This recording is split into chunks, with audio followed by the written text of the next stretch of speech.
নমস্কার বন্ধুরা, চলে এসেছি আজকে ছোট্ট ভিডিও নিয়ে। আজকের ভিডিওতে যে পিসটা দেখাবো সেটা ভীষণ সুন্দর একটা টেম্পলের পেন্ডেন্ট সেট। পেন্ডেন্ট সেটে রয়েছে মহালক্ষ্মীজি, দেখুন কত নিখুঁতভাবে কাজ করা, খুব সুন্দর দেখতে। পার্পল স্টোনের সাথে রয়েছে কম্বিনেশন, আর নিচে রয়েছে ছোট্ট ছোট্ট পার্লের ড্রপস। মহালক্ষ্মীজি রয়েছে এখানে। এই হচ্ছে পেন্ডেন্টটা, আর এটা যাচ্ছে ইয়াররিংসটা। ইয়াররিংসের নিচেও কিন্তু এইভাবে পার্লের ড্রপস দেওয়া হয়েছে। টেম্পলের মধ্যে এটাকে আপনারা পার্ল দিয়ে পরতে পারেন অথবা স্টোন দিয়ে, খুব সুন্দর লাগবে।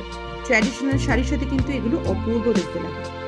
তো ভালো লাগলে অবশ্যই ভিডিওটা শেয়ার করবেন, আর কমেন্ট সেকশনে লিখতে ভুলবেন না আপনাদের কীরকম লাগলো আজকের কালেকশন। নমস্কার।